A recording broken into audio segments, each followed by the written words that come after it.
to Lexington, Kentucky on the last Saturday of the SEC's regular season. Tonight, a bitter rivalry in the SEC East as Kentucky and Tennessee go at it for the 105th time. For Kentucky head coach Rich Brooks and his Wildcat seniors, a win tonight would not only solidify a second-place finish in the East, but it would also end a 24-year winless streak against the Vols. New to this rivalry is first-year Tennessee head man Lane Kiffin, who, despite a season of ups and downs, has Tennessee looking to springboard into the postseason with a win tonight.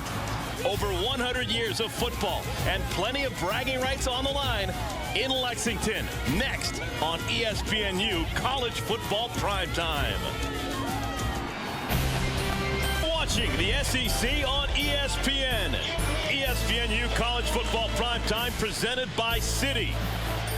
Welcome, everyone, to Commonwealth Stadium in Lexington. Tonight, a rivalry game that's been one-sided for an awfully long time. The Tennessee Volunteers looking for their 25th straight win over Kentucky. Now, this is not just a rivalry game. Second place in the SEC East is on the line. The winner of tonight's game finishes at 4-4 in SEC play and will own the tiebreaker with Georgia because of a head-to-head win.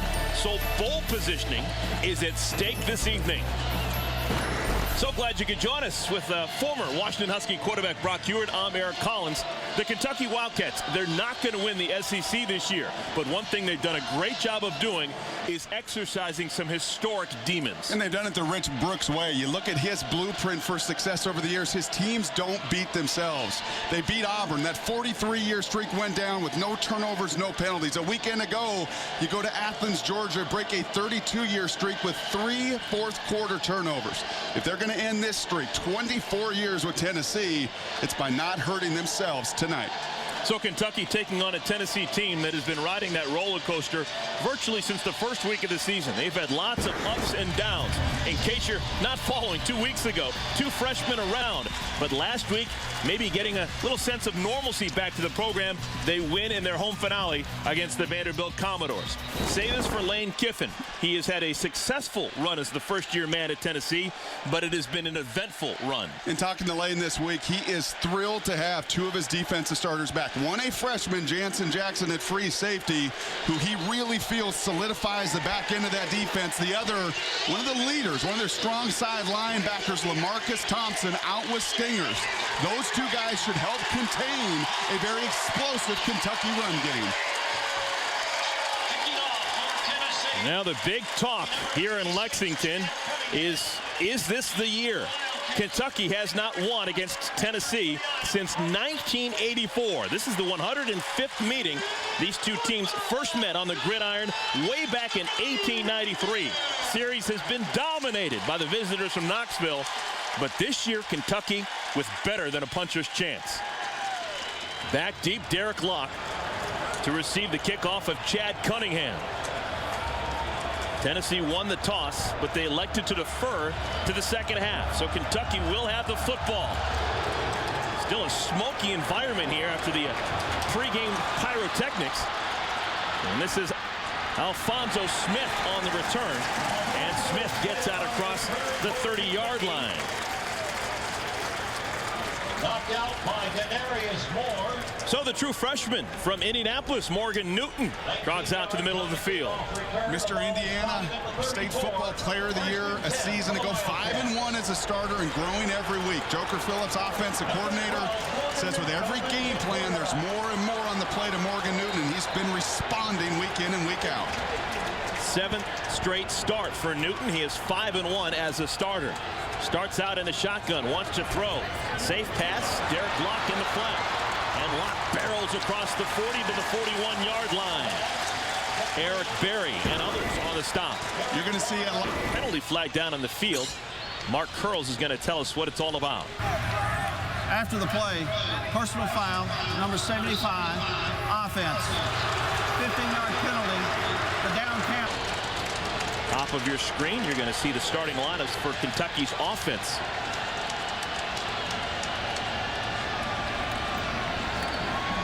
Newton again wants to throw, and again with the completion. Randall Cobb, a native of Knoxville, makes the catch. And we had an opportunity. Newton close to a 60% passer. in his 7 starts. Last week against Georgia, big reason why they won. He threw 3 touchdowns, career high. It's low but caught by Cobb, and Cobb crosses the 35, and he is stopped. So they're not going to be close to the first down marker, and they'll have to punt the football away.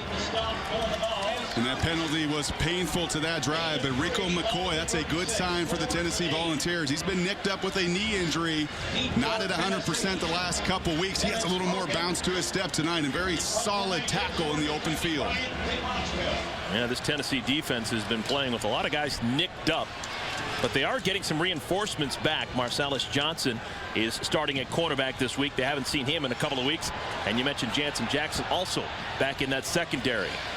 The punt off the toe of Ryan Tidlachka is going to be down at about the 33-yard line. Punt of just 32. So Tennessee takes over on offense. Lane Kiffin giving final instructions to the 5th-year senior Jonathan Crompton. And Jonathan making his 19th start, 9-9 in his career. Lots of ups and downs, but the last 7 weeks has been just fantastic. 18 touchdown passes, just 3 interceptions. Has really grown in Lane Kiffin's system as this year has evolved. 2 backs behind him, the deep man, Montario Hardesty. Hardesty coming off a fantastic game a week ago against Vanderbilt. Off to a good start here. Picks up 5, maybe 6. Tackled by Micah Johnson. And in that Vanderbilt game, Hardesty a career high, 32 carries, 171 yards. He is a load at 220 pounds. Eric Berry, you've heard of him. Todd McShay from ESPN, #1 on his draft board. Eric just a junior. And Dan Williams, just like Corey Peters for Kentucky, a force from the defensive tackle position, a real difference maker for Monty Kifton in his scheme. Another handoff to Hardesty. And Hardesty barrels out across the 44-yard line. Looks like he's going to have enough for a first down for the Volunteers. And this is a good sign for Tennessee. 3 of 4 they've won on a nice streak. The lone loss was up at Ole Miss. And in that game, the Rebels' front 4 really dominated the offensive line of Tennessee. Right now, through 2 run plays, you move the chains and good movement up front with this zone blocking team. Top of your screen, offensive starters for Tennessee. They're averaging 27 points per ball game. Crompton wants to throw for the first time. Conservative pass is complete to the tight end Luke Stocker. And it's a good gain on first down, a pickup of 5. And that's exactly the concern of defensive coordinator Steve Brown. He said Tennessee is at their best when they can run the ball and set up the play action. Jonathan Crompton very comfortable on the move. That's not what Steve wants to see to open up this football game. There's a shot at the center. Cody Sullins playing in his last regular season game with the Volunteers. Handoff Hardesty. Power run, this time gang tackled after a gain of... Kentucky defense looking for a stop. 3rd down and 2. 3 receivers in the game. Crompton wants to throw for it. Picked off! Sam Maxwell! No one in front of him! Touchdown, Kentucky!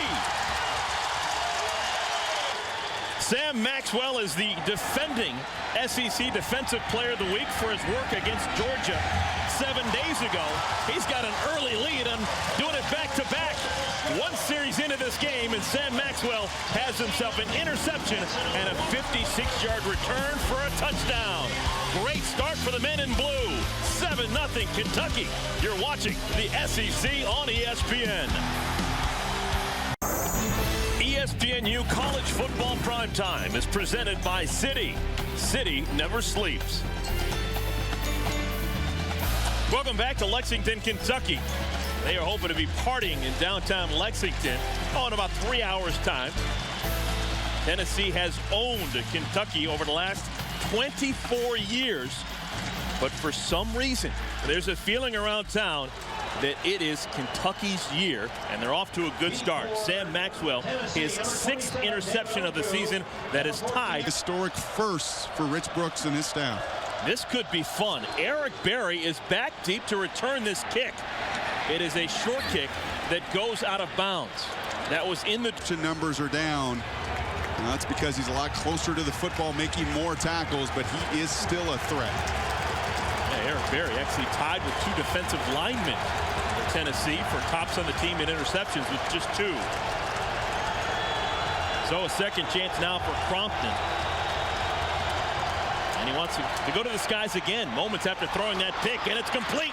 Gerald Jones all the way across the 50 to the 30-yard line. And I love the call from Lane Kiffin. He is the offensive coordinator and head coach. And what do you do with your 5th-year senior quarterback in a very big game? You come right back to the well. And that time, excellent patience on that slant route allowed Gerald Jones to get to the second level. That is bouncing back, and a head coach and play caller showing confidence in his quarterback. A pitch and catch of 30 yards. Crompton to the junior Jones. Tight end Stocker in motion. Fake to Hardesty. It's going to be an end around. Denarius Moore. And Moore makes the first man miss. Moore tackled inside the 10. Ball comes loose late. They're going to say he was down. The ruling on the field, down, no fumble, and a gain of 22. And back-to-back calls I really like from Lane Kiffin. The first, a pass to reestablish with your quarterback. It's a long game. You're going to make plays in the second against an active Kentucky front in defense. Well, that's going to slow them a little bit down for later. And those zone runs in between the tackles, you want to make sure they know there's a threat of that reverse coming out the backside. Red zone opportunity for Lane Kiffin's Vols.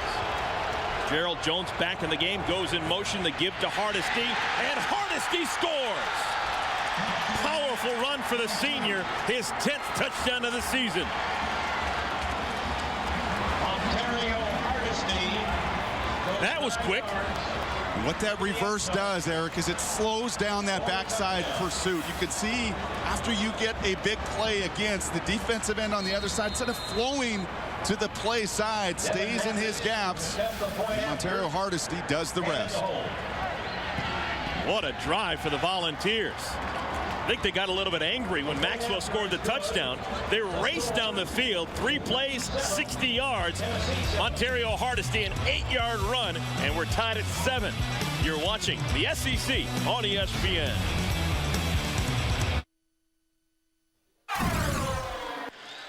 I said go find a Kentucky fan who was alive the last time they won. Last time we beat them, we had to get sitters for these 2. They were 1 year old. It's been 24 years, and it comes to an end today. We're going to dangle these carrots in front of the Kentucky fans, and at the last second, we're going to yank it away again. It is the longest active winning streak in major college football among opponents who play every year. 24 straight by Tennessee over the Kentucky Wildcats, dating all the way back to 1984. Off to a quick start, 7-7 is our score. Less than 6 minutes into this one. Derek Locke back deep.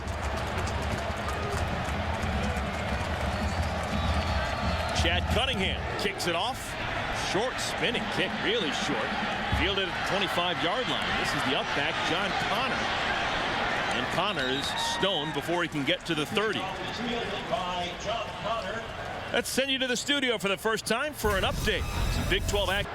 Wow, don't fall asleep on Missouri. I thought that game was over. On first down, carried by Derek Locke, the junior from Hugo, Oklahoma. Picks up about 3 yards. Second down at 7.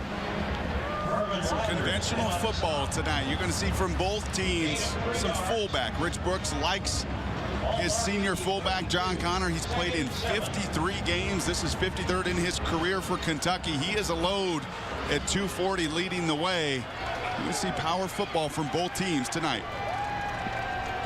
Rich Brooks has had great success over the last couple of years here at Kentucky. They're already bowl eligible, so this will be their 4th consecutive year going to a bowl game. Hand off to Locke. And this time Locke is tackled for a loss. Wes Brown, the reigning SEC Defensive Lineman of the Week, makes the tackle for a loss of 2. And if you've not seen Monty Kiffin's Tennessee defense, it's going to look somewhat familiar to John Chavis's defense over the years. They pursue very well, excellent speed. Both Monty and John Chavis believe in getting more defenders, more of those helmets to the football, and good things can happen. So a loss of a pair, and it's now 3rd down and 8. Morgan Newton and the Wildcats will need to get out to the 39-yard line. Here comes the blitz. Couple of guys in the face of Newton. Pass is caught, but short of the marker. Randall Cobb with the grab, but a nominal gain. Rico McCoy making the tackle, and the punt team will have to come on. Did you see the burst of Eric Berry? He's going to come down in nickel. Monte Kiffin uses him around the box a little bit more. That's why his interception numbers are down. But he plays that nickel position when they bring an extra defensive back on the field. He blitzed that time, and you see the burst and the speed and the athleticism that is so enticing to those at the next level in the NFL. Volunteer defense has forced 2 3-and-outs to begin this game. Tidlachka the kick. Dennis Rogan back deep, calls for the fair catch, and makes it at the 20-yard line. Punt of 44 yards for Tidlachka. ESPNU's coverage of college football continues on ESPNU later tonight. The Navy midshipmen making a long road trip to Hawaii to take on the Rainbow Warriors. An absolute perfect night for football. A packed house, very little wind, very comfortable for Tennessee's first night game ever in Lexington. Last time Tennessee had the football, 3 plays, 60 yards, and a touchdown. Crompton tackled from behind. DeQuinn Evans.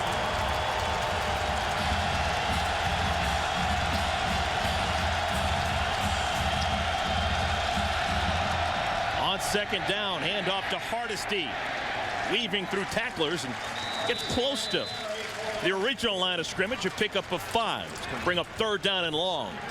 And remember the last 3rd down situation, it was 3rd and short, and Crompton tried to throw the little stick route, a little 6-yard out route to the tight end. It went the other way. I'm curious to see what Lane Kiffin goes with here in a 3rd and long situation, an obvious passing down. Jonathan Crompton has to be very careful with the football. They bring in the nickelback, number 24, Randall Burden on defense for Kentucky.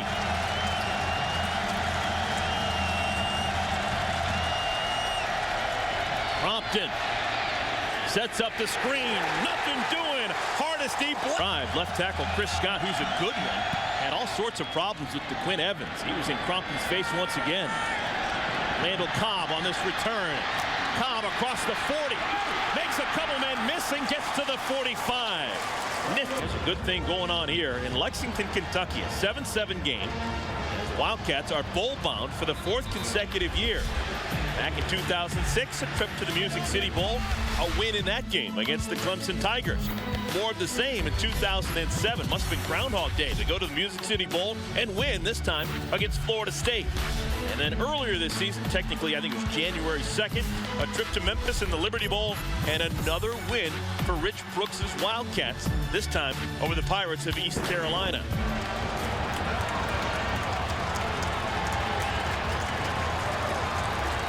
Rich Brooks now in season number 7 here in Lexington, on a roll. Direct snap, Randall Cobb out across the 40 to the 39. Wildcat formation, Cobb took it and rips off 15 yards. Yeah, it's really interesting. Lane Kiffin said one of his real concerns coming into tonight was the Wildcat, because if you remember back to this season, both Alabama with Mark Ingram and then Dexter McCluster, a record day at Ole Miss in that Wildcat. He was really concerned about Randall Cobb's abilities, and you can see why on that play. A pretty special player when he gets to the 2nd level. Good open field tackle made by Jansen Jackson, getting the start again this week. Cobb again on the ground, picks up 5 yards up. Hand off to Locke, and Locke gets good yardage. Out close to, he's going to be short of the 1st down marker. Eric Berry came up from his safety spot and made the tackle. Good play by number 14. Berry's been doing that for a while now. And now a decision for Rich Brooks. I think the decision's been made. He's going to go for it on 4th down and 1. Cobb takes the direct snap. He's going to try and take it himself. He'll get that 1st down. Ben Martin makes the tackle, but the chains will move. And we're back. So far, so good. Another direct snap. This time, Cobb wants to throw. And Cobb, under pressure, just has to run it out of there and make something out of nothing. Herman Lapp on second down. Cobb out of the game now. Morgan Newton is again the quarterback, and he hands off to Derek Locke, who has a quality probing run, good enough for a first down. Also a very good track man. He's a 25-foot long jumper back in high school. They give it to him again, and this time tackled close to the line of scrimmage. Rico McCoy lowers the head and makes the tackle. He's made a few of Randall Cobb back in the game at wide receiver. He's in one of those slots. And Morgan Newton forced to call a timeout. The play clock was down to just one. And the true freshman, after the timeout, second down and 10. Double reverse. Cobb has the football, and Cobb's got a chance. Touchdown, Kentucky. you pay. So Randall Cobb from Knoxville scores the touchdown. Lonis Sieber comes on, and the place kicker from Knoxville, Tennessee, gets the extra point to go. And it is a 14-7 lead for the men in blue. 7. And this is going to be Eric Berry on the return. Starts from the 6-yard line. All-America battered down as he crosses the 30-yard line. Interesting wrinkle here for Lane Kiffin, allowing Eric Berry to return these kickoffs here in Lexington. We played one quarter. Good start for the Wildcats. An interception return for a touchdown by Sam Maxwell, a touchdown from Ontario Hardesty, and most recently, a touchdown for Randall Cobb. You're watching the SEC on ESPN. It's a huge rivalry because it is a border war. It is the Hatfields and McCoys. It is Jim Beam versus Jack Daniels. And I'd gladly lose every game as long as we beat Louisville and Tennessee every single season.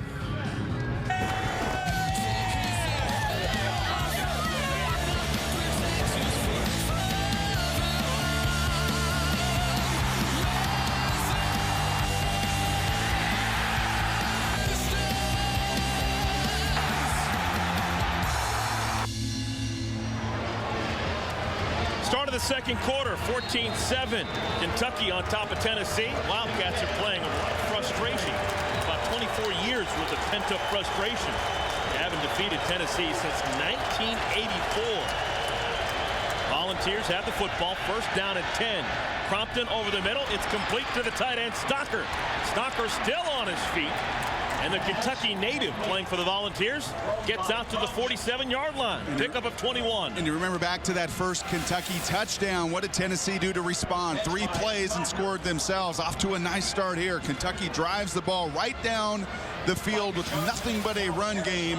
And Lane Kiffin dials up a conservative pass play. And when you have a talented athlete like Luke Stocker, you allow him to catch it. He can make that first guy miss and get a big play. 23rd catch of the season for Stocker. Hand off Hardesty.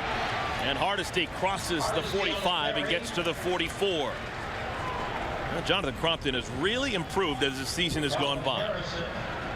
And it's great to see a redshirt senior do it, especially a guy that went through so much adversity in his tenure. Many coordinators, 4 different systems he had to learn. And he told us this season he really enjoys working in Lane Kiffin's offense. Feels like it's very quarterback friendly, and he has an answer with where to go to the football and with where to go with the football on each play. Another carry for Hardesty, trying to get to the edge, not going to make it there. Back tonight. 3rd down at 7. Crompton, quick slant ball up in the air. It's going to fall incomplete. Danger. They're not afraid to jump routes.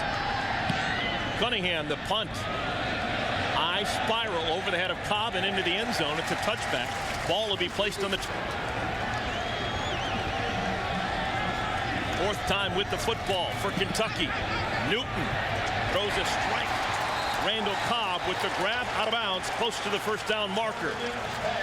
Gain of 9. And if Morgan Newton can consistently do this, and what that is throw on time and accurately with the run game component they have, this is going to become a very difficult offense to stop. Tennessee, because of the run, has to walk 8 into the box.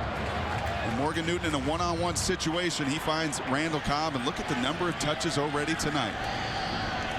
Play fake. Looking for Cobb on the double move. Incomplete. First man through the hole. This is Connor. And John Connor across the 45 to the 46. The big fullback with a surprising run of 17 yards. Got all components of their offense rolling tonight. 53rd career game for the Terminator. Newton passes high, trying to get the football to Gene McCaskill. Second down and 10. 5 straight completions, back-to-back incompletions for Newton. Now in the Wildcat, Randall Cobb keeps it and gets to the midfield stripe. Pick up a 4.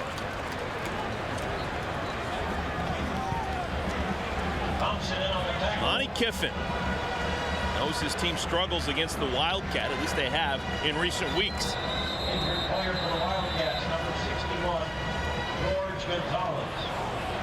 There's a man down for Kentucky. That's their center, George Gonzalez, senior from Tampa. They have to push around a very thick and strong Dan Williams. Smith's first snap is going to be a shotgun. Third down at 6. Newton out of the gun. Wants to throw for it. Incomplete. Almost picked off by Marcellus Johnson.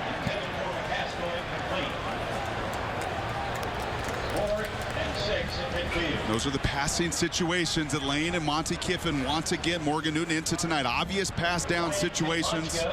And Wes Brown, the Tidlochka comes on to punt it away.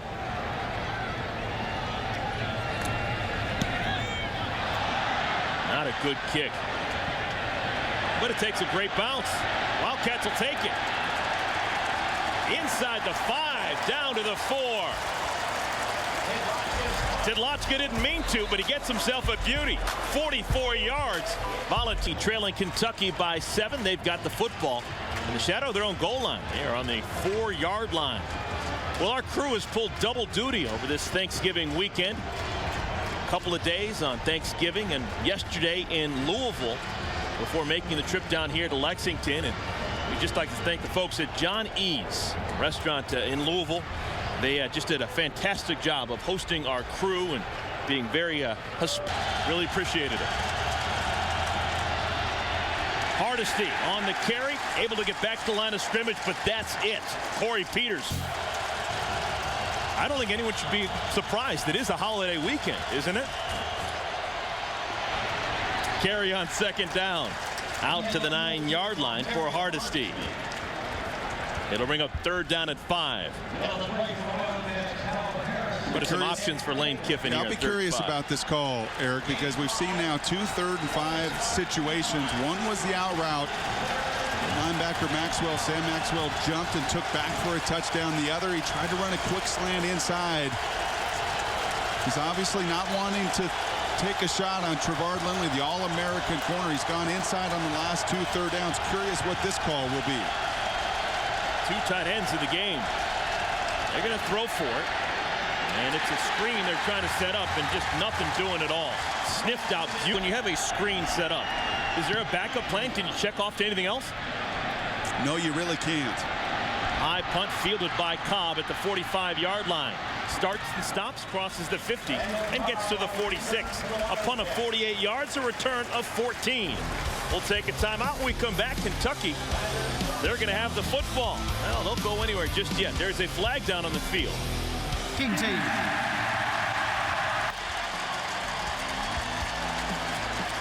Penalty from the end of the kick. Kentucky fans like that second variety a whole heck of a lot better. 9th by 7. You're watching the SEC on ESPN.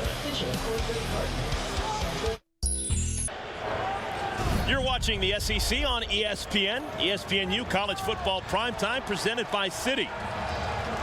Kentucky on top of Tennessee by 7. 9:35 remaining first half. Kentucky getting on the board first.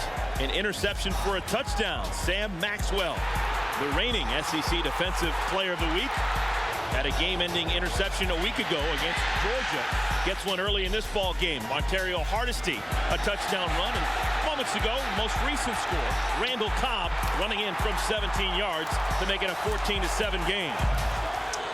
And there's been some major development here while everyone has been away. That holding call was indeed reversed again and charged to Kentucky.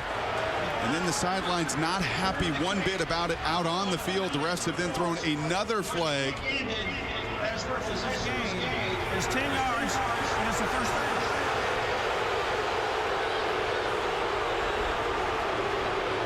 And as you can imagine, Rich Brooks and his entire staff on the sidelines frustrated, if there's any doubt about the intensity of Rich Brooks and the fire in his tonight. So Kentucky thought they were going to have the ball in the plus 46. Maybe not. But they get it right back. Cobb complete to Matthews. Randall Cobb completes. He can't make the play on receiver Chris Matthews. 29 yards. Ball at the 38-yard line. So it turns out that penalty flag, much ado about nothing. Morgan Newton hands off to Derek Locke. And Locke able to get back to the line of scrimmage, maybe pick up a couple. Rico McCoy pushes him out of bounds. And Rico McCoy tackling this evening.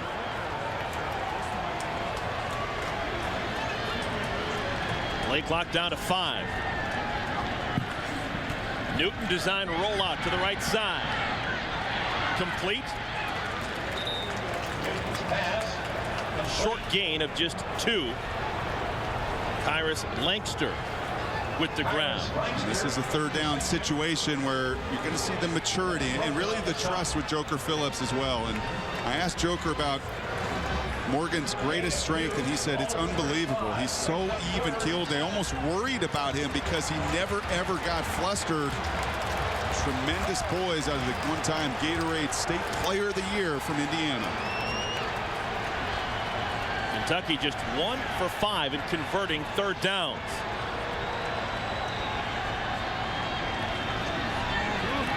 Newton escapes the rush, but not for long.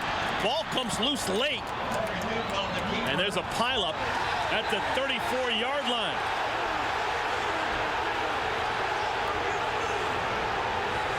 Tennessee has the football.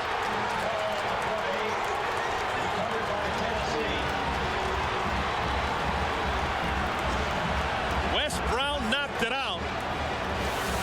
And it's a turnover, giving the ball over to the Volunteers. When Monte Kiffin was at his very best at Tampa Bay, you can remember exactly what he did. When they won that Super Bowl, what was their MO? Their MO was the ability to rush and impact the pocket with just 4 defenders and play zone. And that time again, Wes Call gets home, forces the fumble in a huge play and momentum. That's the 3rd consecutive week that Wes Brown has been involved in a turnover. Crompton to throw on first down, complete. Gerald Jones across the 50 to the 49, 18 yards. And Gerald Jones attacking the All-American corner that time on the deep comeback. Play action is the strength of Jonathan Crompton's game. I've watched enough film of him over the last few years. He's most comfortable when he can get out of that pocket, throws very well on the run. And Gerald Jones sets up that comeback, sells the go route very well. And just look at the ease. That is perfect fundamental. Everything moving towards your target. Well done, Jonathan. 2 tight ends right side. Hardesty the deep back. They fake it to him. Again, play action, this time left side. And it's dropped by Stocker, the tight end. 2nd down and 10. Hardesty with the carry. Gain of a couple. Danny Trevathan with the tackle. Trevathan playing with that broken bone in his wrist. Still a very sure tackler.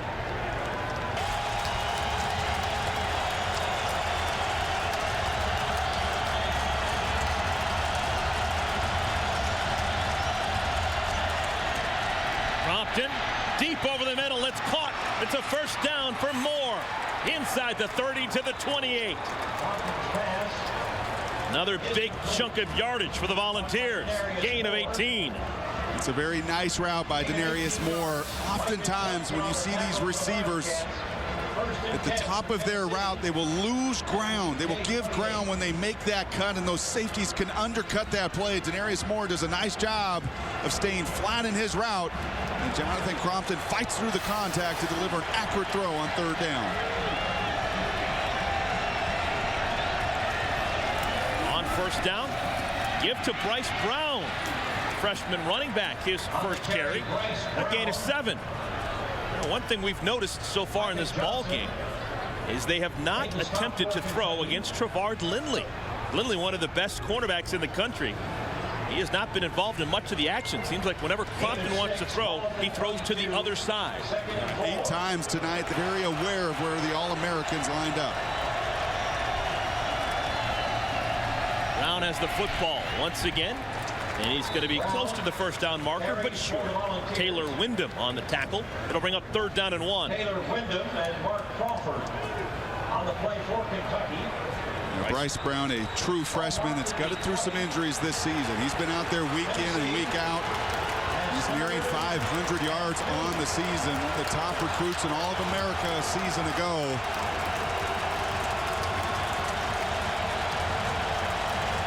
Seventh play this drive. Hardesty has the 1st down and more inside the 15. Goes to Hardesty. That's a good sign for Tennessee. They're going to just run right at Kentucky. That is a 3rd and 1 situation. We get the fullback on the field. You know what's coming. Nothing fancy about that isolation play downhill, but a credit there to the right side of the line. Aaron Douglas, Jock McClendon, the nosebleeder, as Lane Kiffin and his staff call the right guard. Excellent push to create that 1st down. Again, Hardesty with the football. And again, a good gain. Touchdown, Tennessee! 2nd one of the evening for Hardesty.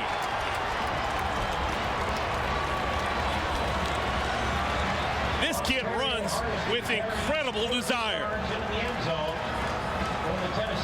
11th touchdown on the ground this season. And pending the extra point, we're looking at another time. And you can see Lane Kiffin, he's looking at the replay board on the other side, wants to see what his guys up front are doing, and what they're doing is getting to the 2nd level and allowing Monterio to square those shoulders and run through tackles. Hardesty, quick through the hole, showing some burst and refusing to go down until he scores his 2nd touchdown. Tied up at 14, Monterio Hardesty has just passed Arian Foster on the Tennessee career rushing touchdown list. He is now in 8th place all by himself. 24 rushing touchdowns for Hardesty. I was chatting with Jim Chaney, the offensive coordinator. I said, how will I know your run game successful? Freeze it right there. He said, if our guys get onto the linebackers, look at Cody Solins, the center, and the left guard, his twin brother, get on to Sam Maxwell. And take a look at Jock McClendon, the nosebleeder I told you about, right guard. Pile drives 260-pound linebacker Micah Johnson into the ground. And Lane Kiffin looks at that big board and sees his twin brothers, the Solins brothers from Cottontown, Tennessee, doing exactly what he wants, getting onto the linebackers. And Jock McClendon, he is a finisher. Hardesty gets the touchdown, he gets the glory, but those guys up front, they deserve the credit. Cunningham with the kickoff. Short kick. Randall Cobb with a running start. And Cobb out to the 50. Down to the 40-yard line. A fantastic return. Randall Cobb is having a heck of a first half here in Lexington. Right in Knoxville. Back into the game, George Gonzalez, the senior center. We'll see how he's holding up. Looked like he was limping a moment ago. Newton passes too low, off the fingertips, and incomplete. He was looking for Randall Cobb, but Eric Berry was in the vicinity, and that's never a good sign. Yeah, Eric Berry is just a unique talent. He's one of those guys that the football just seems to find. As I said in the open, Todd McShay has Eric Berry #1 on his entire draft board. Not the #1 safety, but the #1 player, a difference maker. And even though the interception numbers are down, he's showing everybody at the NFL level he can play center field, and he can also play up around the line of scrimmage. Direct snap to Randall Cobb out of the Wildcat. And He is tackled after a gain of 1. LaMarcus Thompson missed last week's game, makes the stop. Well, Eric Berry just notified a couple of days ago. He is a Jim Thorpe Award finalist, one of 3 defensive backs up for that award. Joe Hayden of Florida and Earl Thomas of Texas. Home Depot ESPNU College Football Award Show coming your way Thursday, December 10th. 7 o'clock Eastern time on ESPN. And if you want to see what he's wearing, the red carpet show beforehand is at 6 Eastern time.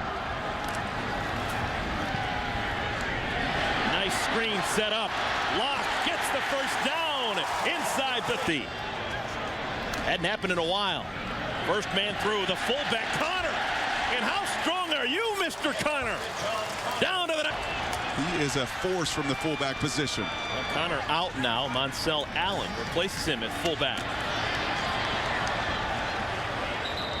Ball carrier is Moncel Allen. That was Moncel Allen who had the football. Gains a couple of yards. As we look at George Gonzalez, he's back in the game, snapping the football, but he is not 100%. Now, would you expect anything less from the 5th-year senior who has seen a couple historic events this season, beating Auburn the first time in 43 years. Yeah, he is in pain, and he's going to gut this one out. 32 years last weekend in Athens. Let's see if they run behind George Gonzalez. Before the snap, and a flag comes in. Moving back 5 yards. Well, already this season, Kentucky has won at Auburn for the first time since 1961. They won at Georgia last week, first time in 32 years. Bowl eligible for the 4th consecutive year. It has really just been a season of firsts and streak busters for the Wildcats. It will be the biggest one if they could snap their losing streak of 24 consecutive against Tennessee. 3rd and 5, setting up the screen. Locke has that out of the backfield. Has the first down inside the 10. Continues to move. Under a minute to play first half. Randall Cobb out of the Wildcat. Stretches to the 1.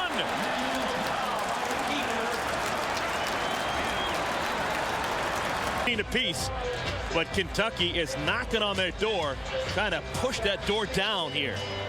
Drive started on the Tennessee 40-yard line after the great return by Randall Cobb on a punt. 8th play of the drive. Ball is on the 1-yard line.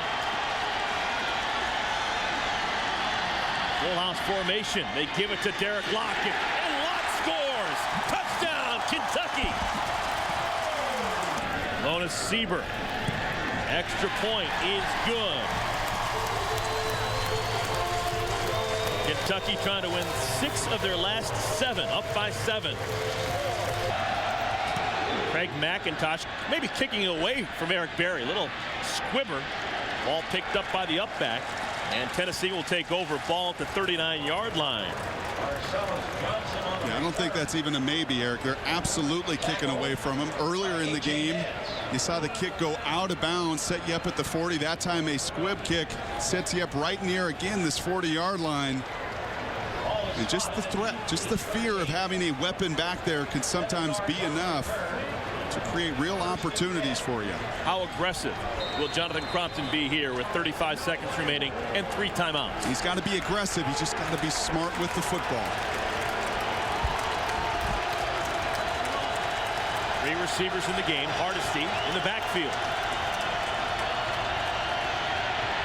Quick pass, incomplete. SEC in pass breakups. Tremendous player. Middle screen set up. Hardesty has the football. Hardesty crosses the 50. Pounded down by Calvin Harrison, senior safety from Columbia, South Carolina, but a gain of 14. Clock stops temporarily as they move the chains. I think a little surprise here. You don't see the timeout right away. You've got all 3 timeouts, just 22 seconds. And they hand it off. Hardesty gets to the 44. They call a quick timeout with 12 seconds remaining in the first half. Yeah, you see the look on Lane's face. That's 10 seconds that you let go. When you have all 3 timeouts, you're not taking those with you to halftime. I'd have much preferred a timeout in that situation. Save those valuable seconds. And this is kind of a difficult situation for Tennessee because they don't have a ton of options. Their field goal game has not been great, to say the least, so far this year. They're actually working on their third kicker. This is Devin Mathis, who we first saw a week ago. He made a... Might be a time here to take a shot down the field. Bryce Brown in the game.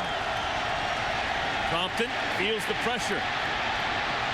Gonna run, takes off, and gets out of bounds at the 32-yard line, but only 3 seconds remaining.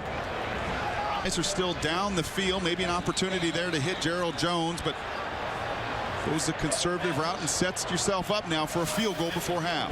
So this will not be Devin Mathis. Obviously, Chad Cunningham has the longer leg.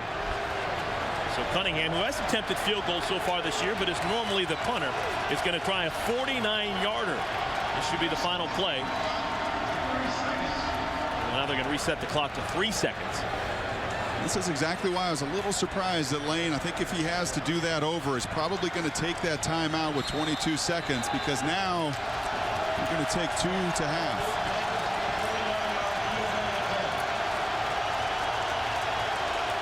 The hold is Bram Cannon. No chance. Wide left from the get-go. Lane Kiffin and the Tennessee Volunteers, they've won 24 straight in this series. But right now, they go to the locker room down by 7. Will this be Kentucky's year? We've got another half of football for you. But now, let's go to the studio in local Indo. Oh, don't go anybody on the gas.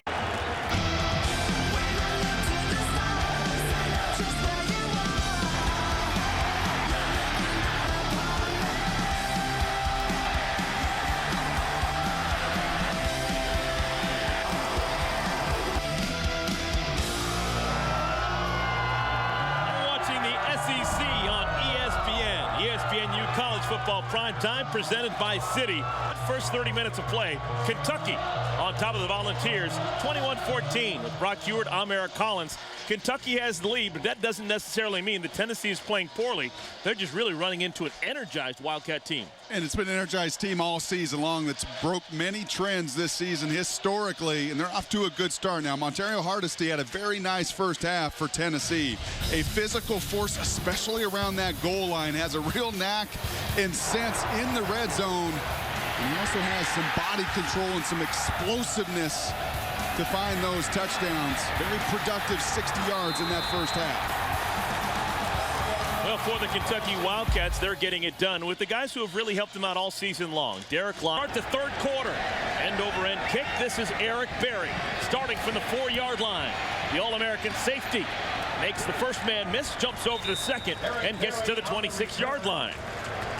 First game this season that Eric Berry has been returning kickoffs. Shows you how important this game is to the Volunteers. Trying to win 25 straight against Kentucky. Crompton came back from his early error, that interception Sam Maxwell brought back for a touchdown. I thought other than that was productive and efficient. Some nice third down conversions himself. Just going to have to continue to be very accurate against a lot of man-to-man coverage that Kentucky's throwing at Tennessee. Bold positioning on the line in this game. The winner is going to finish in second place in the SEC East. Micah Johnson with the tackle of Montario Hardesty after a short gain.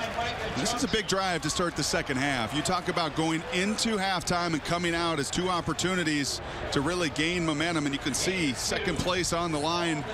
You go into halftime, maybe you take a timeout and you have save yourself 10 seconds. They don't. They miss the long field goal. I think important here for Tennessee to try to establish themselves and their will at the line of scrimmage, because as we've seen in the first half, Randall Cobb had his way with Tennessee's linebackers. Passing situation, full receivers into the game. Crompton hits his safety valve underneath. Gerald Jones gets the first down. Gain of 12 on a 2nd and 8 play. And that's going to be a tough matchup for a 260-pound inside linebacker, number 4, Micah Johnson, locked up into that man-on-man situation as Tennessee spreads the field out. Coaches try to devise their schemes to get into matchup situations, and that's one that's going to favor Tennessee every single time. Micah Johnson with a game-high 8 tackles. First down at 10. Bad snap. Nice play by Crompton just to get a handle on it. Hardesty is trapped in the backfield by DeQuinn Evans. Nice body control. Boys missed the bulk of the season with an injury. Lawson happy he's healthy. Second down run. Hardesty bangs back. Maybe to the original line of scrimmage. He's trapped at the 41-yard. Back bowl. Plus, there's a little rivalry and just about 24 years of dominance from Tennessee that these Kentucky players know all about. Last shotgun snap was a bad one from the center, Cody Sullins. This one a lot better. Third down play, design quarterback run. Crompton gets out across the 50. He's going to be short of the first down marker. Looks like he's going to be short. Real close.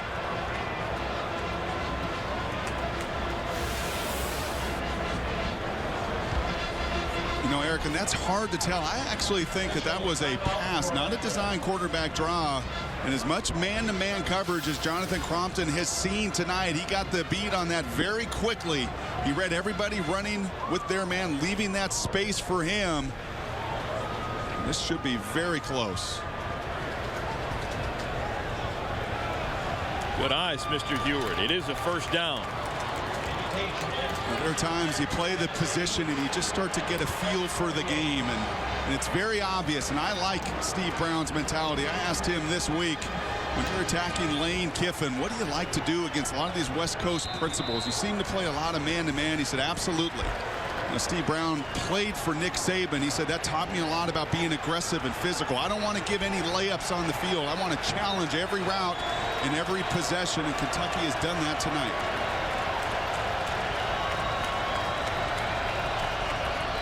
Fake to Hardesty. Behind the defense, Jones has the football down to the 10. Incomplete. They're going to wave it off. Catch not made. Jones had it and didn't hold on to it long enough. I have a feeling this one may be looked at one way or another. Referees having a little bit of a conversation amongst themselves right now. A very nice sell. The line fires off the ball. Selling run all the way. Yeah, that is a catch, and the ball comes out after he hits the ground. No doubt about it. That is a completion. 2, 3, 4 steps. He has control. And the ball comes out well after contact with the ground. Now they clarify. They say that the original signal was no catch. They're waving the arms, but they say it's a catch, and the waving of the arms meant that it was not a fumble. So Tennessee has the ball 1st and 10 at the 9-yard line, and Hardesty picks up a yard over left guard. And I may have questioned the clock management there at the end of the first half, but that is very well done from Tennessee. If there's any doubt in that play, make sure you get up, and Lane and Jonathan Crompton got his guys to the line of scrimmage so that play could not be reviewed. 2, 3, 4, 5 steps all the way through contact. I think that is the correct call. Second down and goal. The tight end Stocker in motion. Play action. Crompton to the end zone. Incomplete. Looking for the down and goal. Quentin Hancock checks into the game at one of the wide receivers for Tennessee. And they give it to Hardesty. A little bit of a stealth run right there, and Hardesty able to get down to the 1-yard line, but he doesn't get in. It's going to set up a 4th and goal. And those two twin brothers are doing a very nice job, as is Jock McClendon, once again driving his defender deep into the ground. The Solons brothers, their job is to take on that one technique, that nose guard, and get to the linebackers. They may be undersized, but they're two sharp guys, graduates with finance degrees, just 260 pounds, getting the job done tonight. Now they're going to go for this. This takes guts. 4th down and goal, ball to 1. Interesting decision for Lane Kiffin. Crompton wants to throw, and Crompton tackled before he gets to the goal line. The gamble backfires. Corey Peters makes the stop and saves the touchdown. It's pursuit. Now Tennessee praying for a stop. Going for the big ball. Newton down the left sideline. Incomplete. Looking for Chris Matthews. Dial it back one play, Brian. Are you surprised that Lane Kiffin went for it? No. Was it a good decision to go for it? What did you talk about going into that last drive of the half. All of the issues this team has had kicking the ball. And yes, the extra long kick was missed, but this is a group that has had kicks blocked, that there's just been so much lack of confidence and continuity in that kicking game. And no, I don't when you put the ball right at the 1-yard line, give your defense now a chance to make a stand. Connor still on his feet. Out to the 5-yard line. Tough run for the... You're watching the SEC on ESPN. Oh,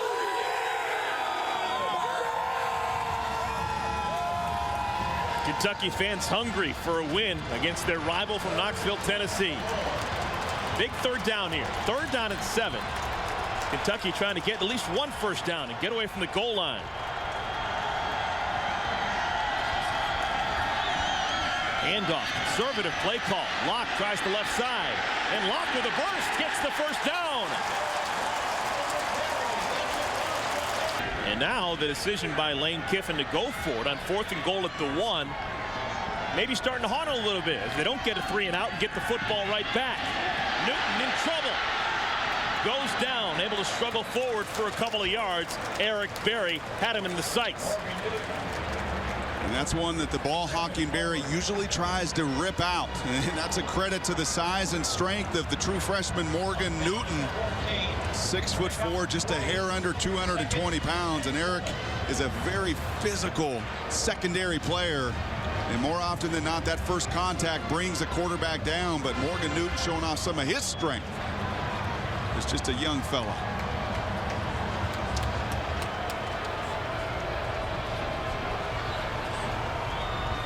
And off to Locke. Sheds the first tackler and gets out to the 19-yard line. Broke the tackle of Herman Lathers and picks Lathers, the 3rd different starting middle linebacker this year for the Volunteers. 3rd down and 3.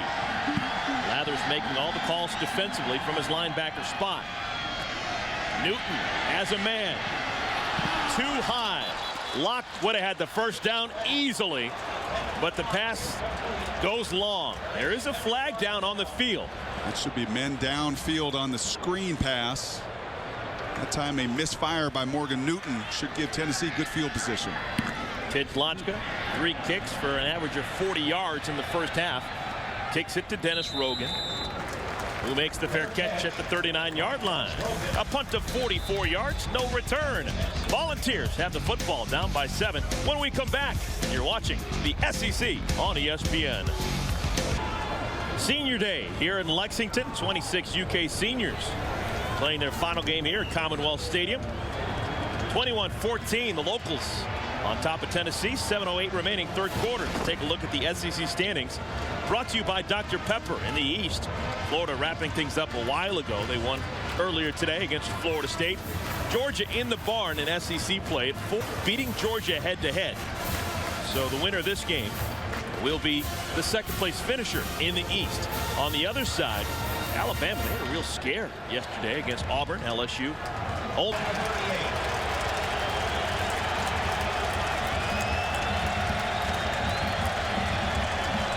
Volunteer football. Ball on the 38-yard line. Hardesty changes direction, stays on his feet, and picks up 5 yards on first down. And you took a look at those standings. How about 10 SEC teams bowl eligible? How about the statement that that makes on a national level? Lane Kiffin just a year into this job. We've had him a few times this year. He sure respects the level of play within this conference. 10 teams bowl eligible this season.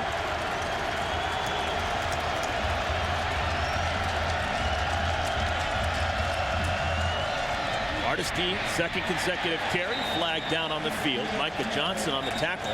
This play holds up. It's going to be close to the first down marker. And more than likely a hold against Tennessee.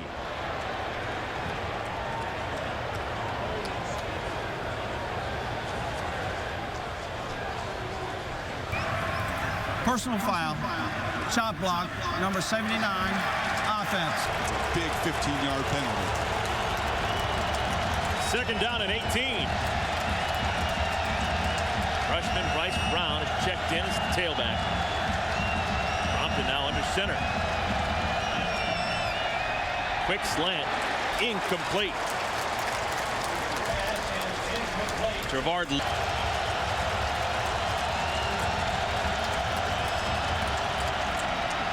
Kentucky rushes 4. Complete to the tight end. Stocker has the first down and hurdles out to the 40. There is a flag down on the field. They needed 18 for the first down. They got 30.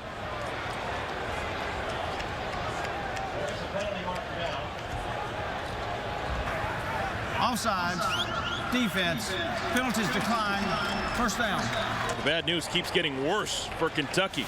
And we saw Luke Stocker a week ago down the middle of the field. A big touchdown pass before half against Vanderbilt, this time out in the flat. And once again, that's Micah Johnson left in one-on-one, man-to-man situations. And the 6'6", 240-pound junior beats Micah Johnson and has enough athleticism to get the first down.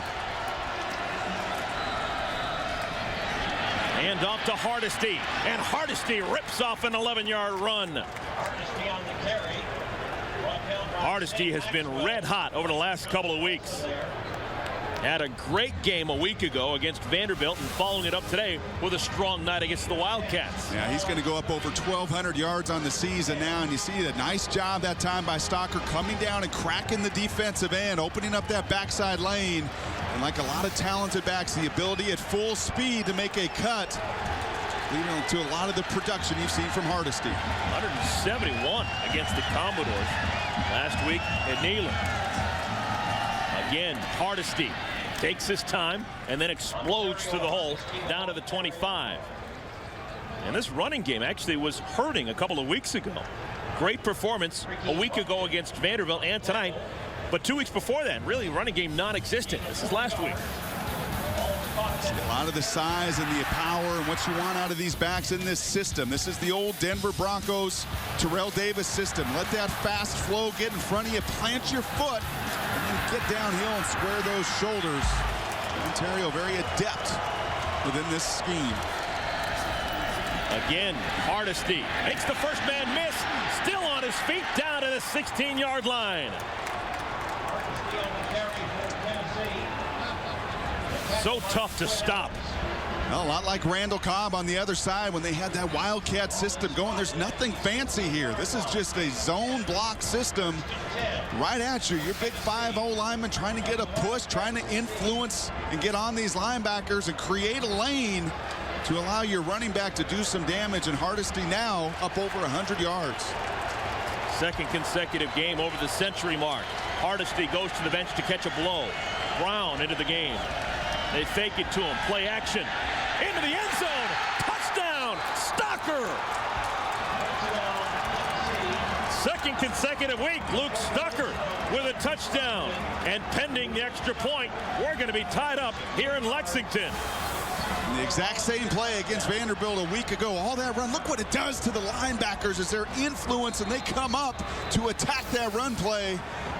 And Stocker, you saw him leap earlier. What a force to have at 6'6", being able to stretch all of the football field. The Kentuckian, Luke Stocker from Berea, gets his second touchdown in as many weeks. He's now got 5 touchdowns on the year. Crompton to Stocker. Touchdown. We're tied at 21. You're watching the SEC on ESPN. Hardesty goes to the bench to catch a blow. Brown into the game. They fake it to him. Play action. Into the end zone. Touchdown. Stocker. Second consecutive week. Luke Stocker with a touchdown. And pending the extra. It's all yours. Thank you, Lowell. Battle for the Beehive State. Goes to the Cougars. Well, here in the Bluegrass State, Tennessee getting fired up. After that touchdown by Luke Stocker, the entire team getting together and jumping around. And I'll tell you, the hometown faithful here did not like one bit of it. Maybe the loudest boo you heard all night as that Tennessee group was bouncing together. Second place in the SEC East on the line. Tennessee has not lost against Kentucky since way back in 1984. Chad Cunningham going to kick it deep. Opportunity for Derek Locke. Fields at the 3. The speedster gets to the 25, to the 30, loses it out of bounds, and there's a flag down on the field.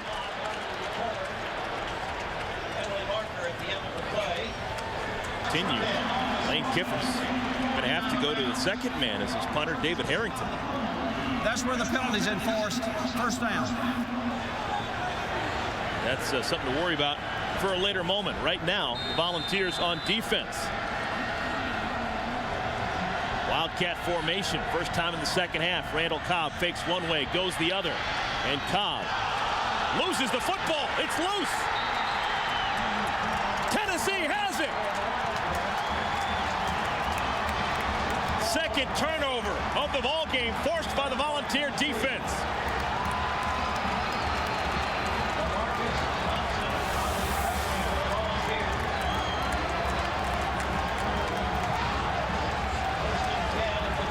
Marcellus Johnson forced the fumble. LaMarcus Thompson jumped on it.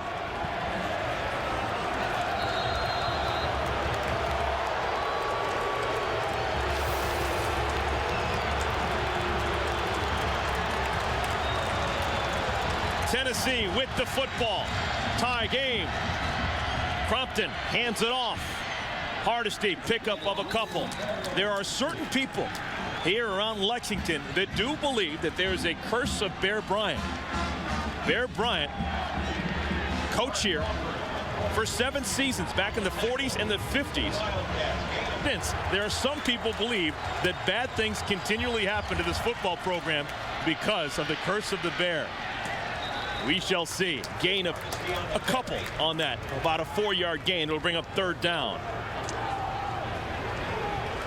You know, I actually had a chance to chat with some of the Kentucky people before the game in their athletic office, and I asked them about just the historic feats this year that Rich Brooks has taken down. And they talked about ever since he's been here, he's had his own checklist, and this is a big one. This is one he wants to check off more than any other. 0-6 in his tenure against Tennessee. He'd really like to see this 24-year drought come to an end. Third down and 3. Hardesty, first down, Volunteers. Rich Brooks is closing in on some of the fantastic things that Bear Bryant did during his time here in Lexington. They're the only two coaches to respond and bounce back today.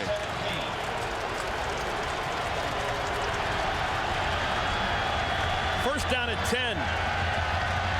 Knocker, the tight end, in motion. Play fake. Crompton. Incomplete. It'll bring up second down and 10. He was looking for Denarius Moore. Ashton Cobb is checked into the game, replacing Winston Guy, who went out with that injury. Hardesty has the football. Sheds the first tackler, gets to the 13.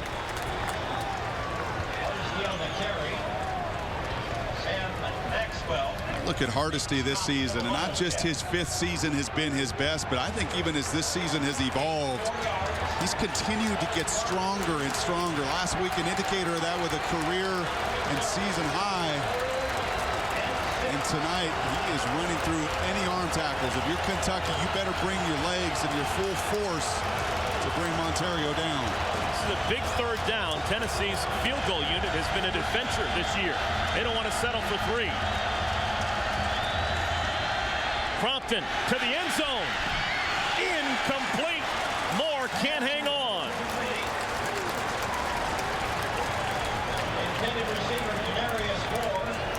And that's a well-thrown ball once again by Jonathan Crompton, taking advantage of one-on-one situations. John C. Brown, defensive coordinator, staying true to his roots.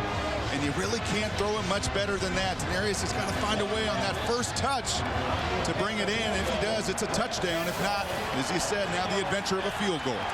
A 30-yarder for Devin Mathis, who just joined the team a couple of weeks ago. And Mathis is now 2 for 2 on the year. It's the first time today that Lane Kiffin and the Volunteers have led against Kentucky. How will the Wildcats respond? They haven't defeated Tennessee in 25 years. They've got an opportunity to get some points back when we come back. Seems no matter. Tennessee on top of Kentucky for the first time today. 24-21 is their lead. Smokey 9 looking on. He's seen this script before.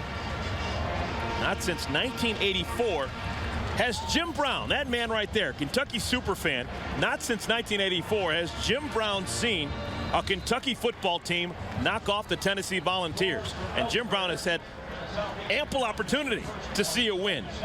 Before the Alabama game earlier this year, Jim Brown had been to 412 consecutive home games that Kentucky has played. Talk about superfan, he has earned that label. Wow. Missed a game against Alabama. Small health issue. He's fine. He's back here. But what just a tremendous exhibit of dedication to your alma mater for Jim Brown. Spinning kick is just short one. Fielded at the 15-yard line by Derek Locke. And Locke makes it to the 29-yard line. A flag comes down on the field. Offense up in very poor field position again. Moncel Allen in for the second time today. He is the tailback replacing Derek Locke.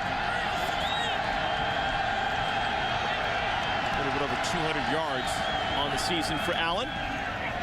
Pass is high, trying to get it to Chris Matthews.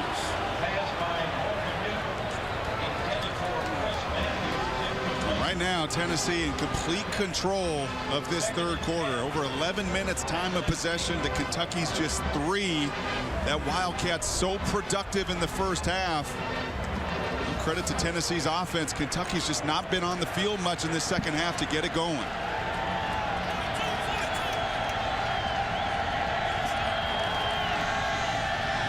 Pressure, screen set up. Allen has it. Wes Brown tackles him from behind after a pickup of 2. And you'd expect that from your fifth-year senior. One of the keys when you run those screens, you got to sell those defensive linemen. I thought that first half, all 4 of those guys up front, relentless to the passer, but not reading that screen and the action of the offensive line quick enough. That time, Wes Brown does, able to converge on the tackle. Wes Brown interceptions in each of the last 2 ball games. Had one for a touchdown a week ago against Vanderbilt. Wes Brown and the rest of the Volunteers with 4 fingers in the air. That means the fourth quarter is right around the corner. We've played 45 minutes, and so far a slim 3-point lead for the Volunteers.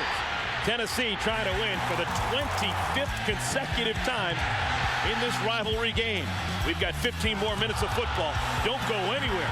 You're watching the SEC on ESPN. And Tennessee ahead by 3. Tennessee has never led in today's game until just moments ago in this third quarter. A third quarter that they dominated. They had the ball for close to 12 minutes.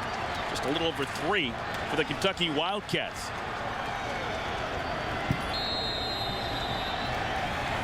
Third down and 7. True freshman quarterback Morgan Newton out of the shotgun. Newton in trouble. Escapes. He's going to run for the first down. Big fella's got some good scoops. Picks up 13 yards. And that's well done. A lot like Jonathan Crompton we talked. Wildcat formation. Randall Cobb. This Wildcat has really not been the same as we saw in the first half. No chance at all. Try in the middle of the line. Had a conversation with some of the Tennessee coaches there at halftime in the snack line. I said, what do you have to do to stop this Wildcat? It's the same play. It's the motion with the zone. They said very simply, the linebackers have to come up and tackle better. And Herman Lathers heard that from Lane Kiffin, Monty Kiffin at halftime. That time wraps up and brings Cobb down. Another play out of the Wildcat. Cobb wants to throw. Running out of time. Cobb loses the football. Kentucky jumps on it. Morgan Newton actually came in and that's not Morgan Newton. That's one of the linemen up front. Brad Durham with the recovery. Nice job by Ben Martin of bringing his arms Not throwing shoulders at tackles, wrapping up, bringing your arms through. He forces the fumble. That ball just barely bounces in a fortunate way for Kentucky. Second time today that Cobb has fumbled the football. This time didn't lose it. Newton now is the quarterback out of the gun. Blitz is on. And Newton is down. Big loss. The true freshman, Jansen Jackson, from his safety spot on the blitz, takes down Newton. And you talk about Monty Kiffin, and I highlighted back in the day with Tampa Bay, it was all about that front four. Well, you know what else it was about for many years in the NFL? A third down nickel pressure package, bringing something you haven't seen on film. And that time it's Jansen Jackson who's back after missing 2 games, the free safety on the blitz to bring down the freshman Newton. Lane Kiffin saying how much his team missed Jackson during the time he was away from the club. Jackson showing off some of those skills. High punt, fair catch made by Dennis Rogan at the 25-yard line upon a 46 yards. No return. Tennessee trying to add to the 3-point lead. Kentucky on defense. When we come back, you're watching the SEC on ESPN.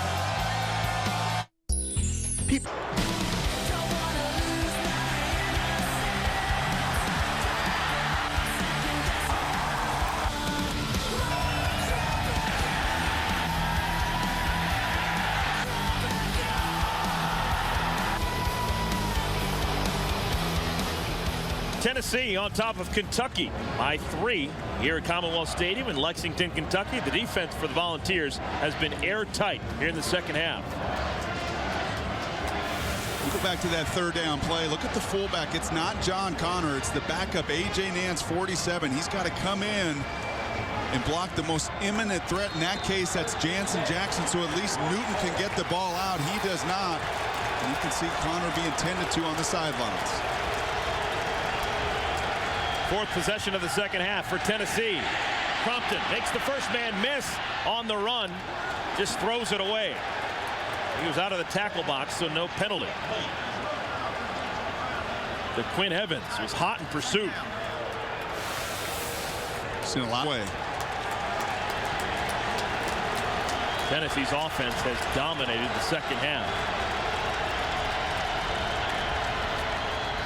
Second down carry, Hardesty out to the 30 to the 31. Tennessee, the first time in the second half of the football, drove it down to the 1-yard line, was stopped on a 4th and goal. Next time they had it, they scored a touchdown. Next time, field goal. This is their 4th drive. They've got a 3rd and 3. A lot of production from Hardesty, a big third down. I'll be curious to see. Cunningham did not come out for the last kickoff. Will he be able to come out for the punt if they don't convert here on third down?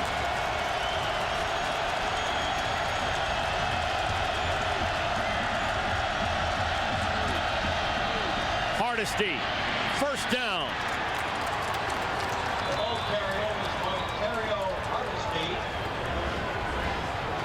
You know, his pad level for a guy at 6'1" and 215, that's what stands out to you at the box, up here in the box. Look at the pad level. Look at the ability to get behind those pads, as running back coaches call it. Don't run high. Get those shoulder pads down for those glancing linebackers so you can continue to move forward.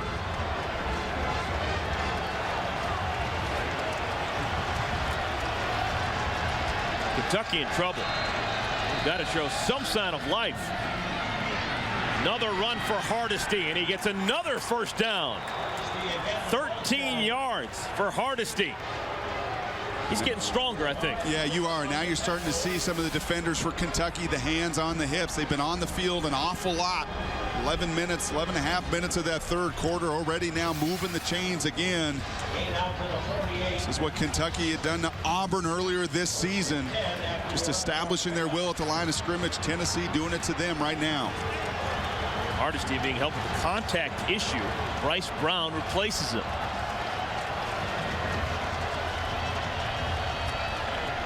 Volunteers stay on the ground, and a good play made behind the line of scrimmage by Micah Johnson. Hardesty back in the game.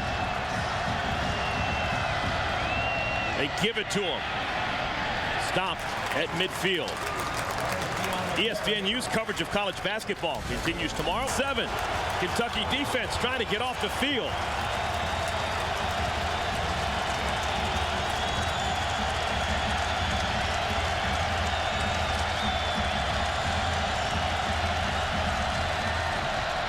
Hand off to Hardesty. Corey Peters wraps him up. The senior Chad Cunningham, who was injured earlier in this second half, comes on to punt it away. He was limping on his way out to the field.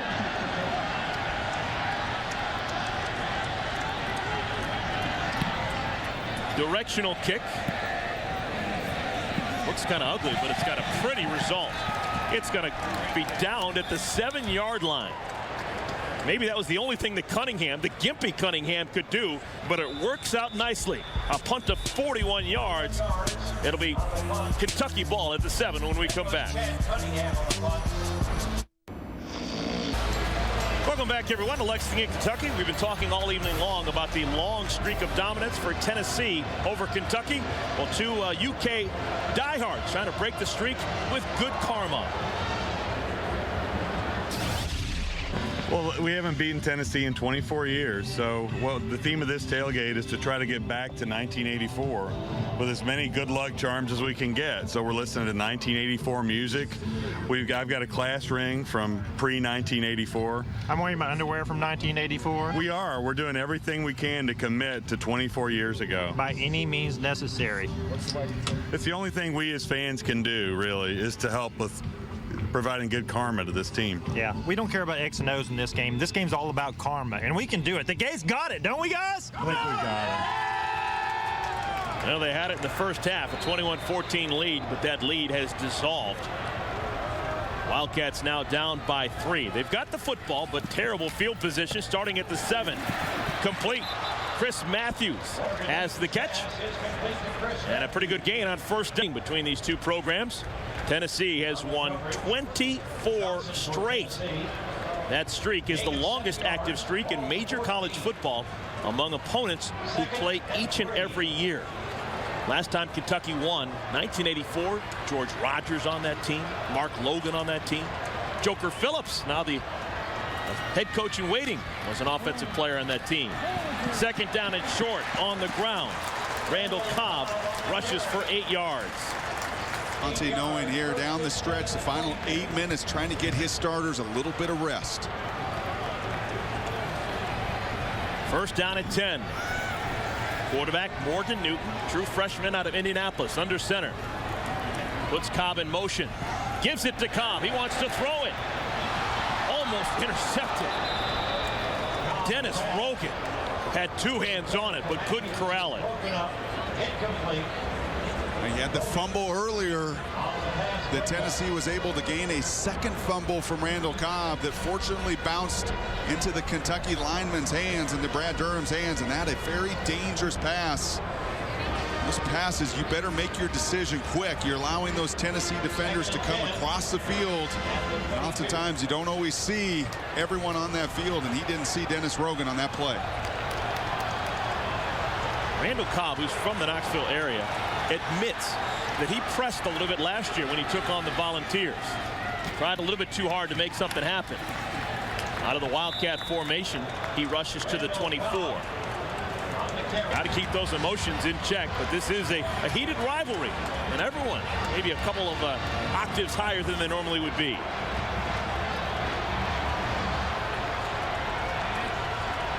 Third down and 9.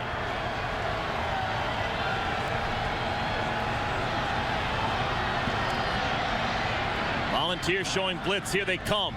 Newton's going to have to hurry. Throws it to Lerod King. Incomplete. And that's a play that Morgan Newton, as he is the starter here for years to come. You can see some of the frustration on the sidelines. There was a little check with me play at the line of scrimmage. Randy Sanders, the quarterback coach, actually offensive coordinator title, checked him that play, and that's a play in years to come that Morgan will keep that ball in bounds. Allow his receiver an opportunity to at least make a play on the ball. Ryan Tidlochka. High kick, not particularly far. Bounces into Tennessee territory. It'll be down to the 43-yard line. 6:30 remaining. Kentucky on defense, Tennessee with the football when we come back. Tennessee Volunteers and their fans enjoying themselves against Kentucky for the 25th consecutive year. They haven't lost against Kentucky since 1984. They're up by 3. The BCS Bowl. 6:30 remaining. Jonathan Crompton and Tennessee will try and bleed some clock. They give it to their 5th-year senior, Montario Hardesty, who picks up 3 yards. Let's take a look at the quest for the coach's trophy, presented by Dr. Pepper. I'll be curious to see how healthy he is. That's a big key for Alabama. Jones, the man in motion. Play action. Crompton wants a big play. Into tight coverage, a penalty flag comes down. Randall Burden incensed. He's incensed, but that's 100% absolutely the right call. And I was waiting to see that deep play action pass down the field. As much run as you have seen, and especially on 2nd down, feeling this was coming. Pass interference, number 24, defense. 15-yard penalty from the previous spot, first down. And I think what makes the hometown faithful so upset about this call was it even catchable? You'll see how far inside and underthrown that ball is. But Randall Burden, the hand, I've told you, these refs have let him play tonight, but that is obvious. You can't put your hands on the receiver, knock him to the ground, and not in any way turn your head back to the football. And Rich Brooks knows that he could see that contact. The hometown faithful may be booing, but that's the right call. Rich Brooks, knowing that this is danger time for his Wildcats, probably can afford to give up a field goal, but a touchdown, maybe a death blow. Hardesty. What a battering ram he is. Picks up 7 yards.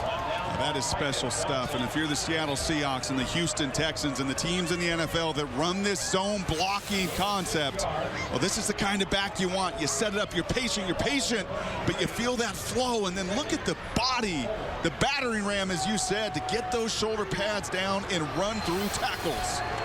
He took on a middle linebacker who weighs 260 pounds and an offensive end to get an extra couple of yards. 2nd down. Hardesty tackled from behind by Micah Johnson. This time, 3rd down and 4.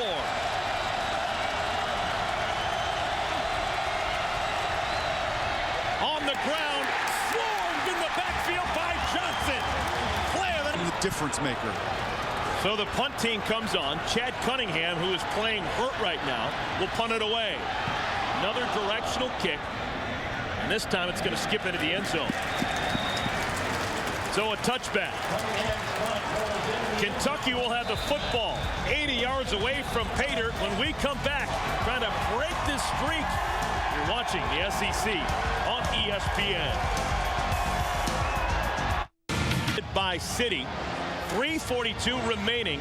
Kentucky down by 3, trying to snap a nasty 24-game losing streak against their rivals from Tennessee. In case you're just joining us, this is how we got here.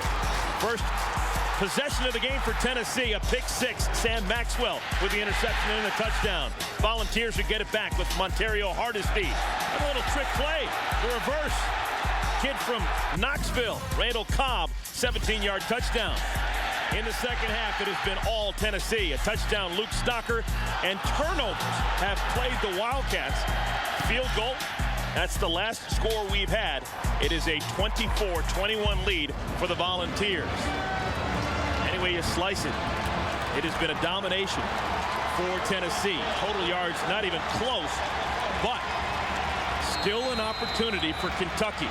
Down by just 3, plenty of time, 3:42 remaining. But a babe shall lead them. True freshman quarterback. Morgan Newton almost throws a pick. Ben Martin couldn't squeeze it. And you talked about domination. Not the case in the first half. You see Ben Martin, he ripped that fumble out from Randall Cobb earlier. Nice awareness here. Watching the quarterback's eyes and timing his leap. But it's been the domination of the second half. Kentucky's 4 drives. Well, how about a punt after 6 plays? A fumble, a punt, and a punt. been unable in this second half, thanks to Ben Martin and company up front, to get anything going.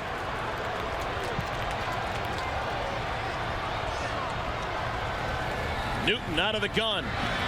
Over the middle, passes high, almost an opportunity for an interception. That'll bring up 3rd down and 10. Let's quickly send you to the studio and local Indo. Thank you, Lowell. Big play here. 3rd down and 10.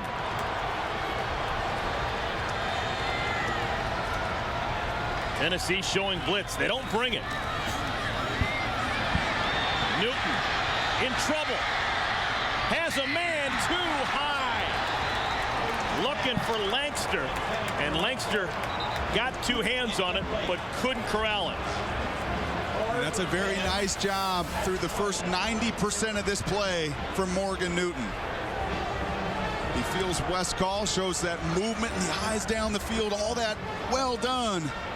But for the 3rd time tonight in critical situations, you've seen that ball just sail and get away from the true freshman. That's now 5 straight incomplete passes for the Kentucky Wildcats.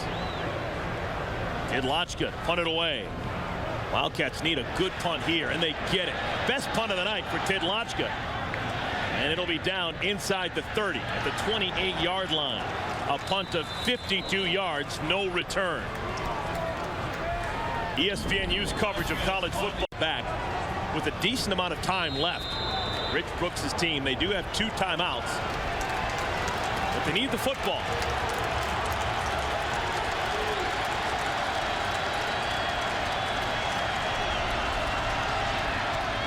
On the ground, Hardesty picks up 3 yards on 1st down. You know, we were talking before the game to Jim Chaney down on the field. There you see the offensive coordinator, longtime Purdue Boilermaker in the NFL. I quoted those stats, the 4th quarter stats of both of these teams, and I said, why so good in the 4th quarter? And he said, Rich Brooks, one of the best at managing the game, and for being a very young coach, he feels the same way about Lane Kiffin. You may think these are some conservative calls, but look at the time on the clock and look at the way the defense for Tennessee has played. Lane very content right now to manage the game on the ground. Under 2.5 to play. Crompton, play action, dumps it off to the tight end. Ball is loose. Kentucky has it. That is the break the Wildcats needed. Taylor Wyndham jumps on the Stocker fumble.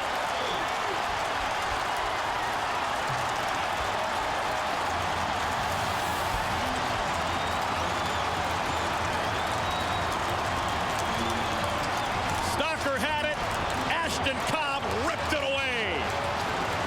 That is fundamentally tackle 101. Put your helmet right on the football, and the backup safety delivers. Ashton Cobb delivers the huge play that has now ignited the 67,000 here. And that just has got to kill for Luke Stocker. He's a Kentucky kid who fumbles at a pivotal time. Wildcat formation. Randall Cobb down to the 25. They're in field goal range right now.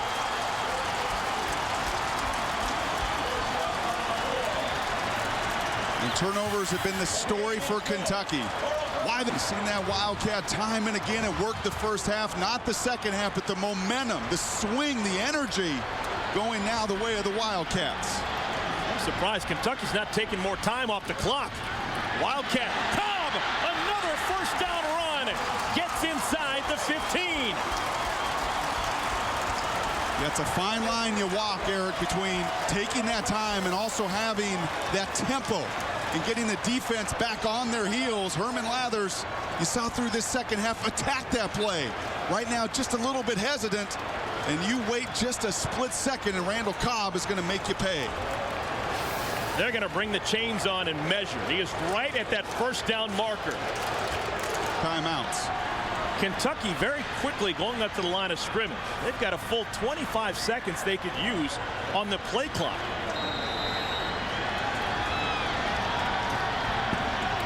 And they only use 2 seconds of it. They get the 1st down. I think they really could put Tennessee in a bind if they use more time. Clock stops temporarily on the first down. 93 seconds remaining. Rich Brooks trying to kind of win against Tennessee for the first time since '84. Another Wildcat play to Cobb. Down to the 10-yard line. And now a timeout is called. Games for Rich Brooks. This is an amazing stat. 42 games, 12 times his teams have come back in the fourth quarter. Nearly 30% of those wins have been come from behind wins in the fourth quarter. This team under Rich Brooks manages the game and learns how to finish.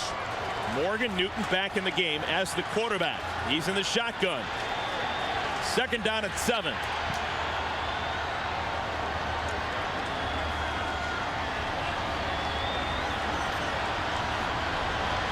Play clock down to 2. Just barely get it off. Wraparound handoff to Locke. He gets to the 7-yard line. It's going to bring up a third down. Locke continues to move.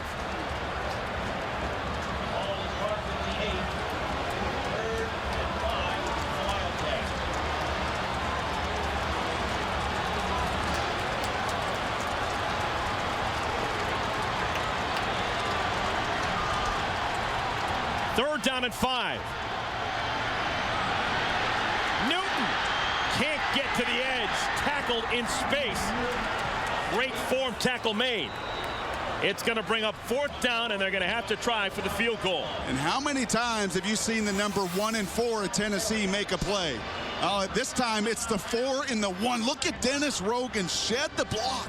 That is a big-time play. That is exactly what his peer and Eric Berry does. Sheds the block of Derek Locke, and you could hear the breath come out of the fans here. They saw the green grass, one block away from a touchdown, but a tremendous effort from Dennis Rogan, shedding the block of Derek Locke, keeping his outside hand free, and making that third down stop. So it's a fourth down and 3. Lane Kiffin and the Volunteers up by 3 points, and an opportunity for a kid who hails from Knoxville. Kentucky Wildcat all-time leading scorer Lonis Sieber is going to come on and attempt the game-tying field goal. He went to Knoxville Central High School, now in his 4th season here in Lexington. A chance to tie it up with a 23-yarder. Randall Cobb is the holder. The snapper, J.J. Helton.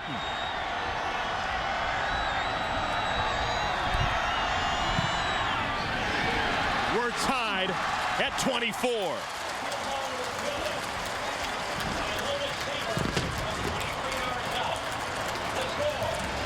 Well, 2007, they played an overtime game here. And not just a 1 overtime, not just a 2 overtime. Andre Woodson, a 3 overtime affair. There have been some close matches in these 24 years that Tennessee has won this game. And now, how about how important do special teams become? We talked at the end of the first half, and again, Tennessee, both timeouts, how critical this kickoff return would be. Setting up that field position. Lane Kiffin made a decision coming into this game to put Eric Berry back there to return kicks. And what an opportunity he has right now to tilt the field and really give the offense of Tennessee an advantage with his return. And Brock, how about the fact that the fumble by Luke Stocker? Stocker is a native of Kentucky, giving the ball to Kentucky, and Kentucky riding Randall Cobb, a native of Knoxville, and eventually settling for the field goal by Lonis Sieber, a native of Knoxville, to tie this game. Crazy how this thing works out sometimes. 33 seconds remaining in the fourth quarter. David Oku and Eric Berry back deep. First game all season long that Eric Berry has returned kickoffs for the Volunteers.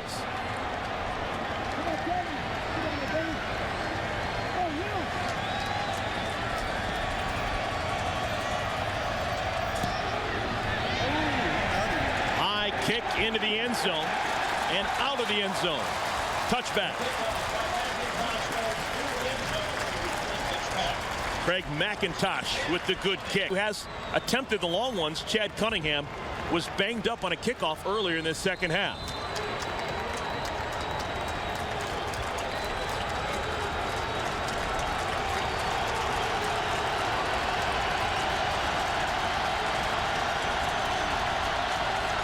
Compton hands off to Hardesty. And Hardesty, pickup of 8 yards. Clock continues to move. And we're going to have overtime.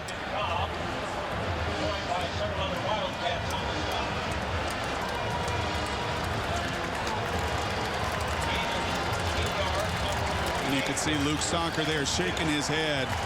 He's had a brilliant night, but his one turnover opened the door for Kentucky. And Lane Kiffin content to play this one out in overtime. The 105th meeting between these two schools, and nothing is decided through 60 minutes. We've got overtime here in Lexington. The Wildcats and Volunteers tied at 24.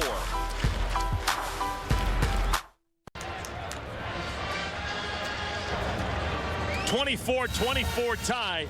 We are going to overtime here in Lexington, Kentucky.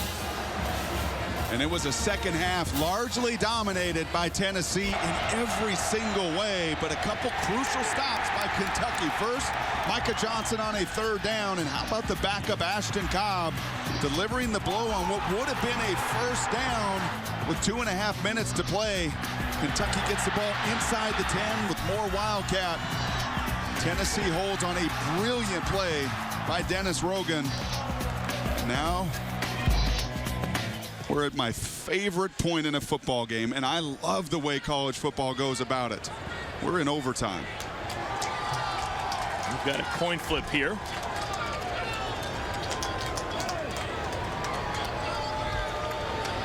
In overtime, do those kickers play a key role? And what you think of Devin Mathis right now, the kid who was not even on Tennessee's roster 2 weeks ago, joins the team because of the injuries to Daniel Lincoln and all the blocks. And how about the block kicks at Alabama for Tennessee? You know, inside those shoulder pads, his heart has got to be beating fast, because he may very well determine the outcome of this game tonight.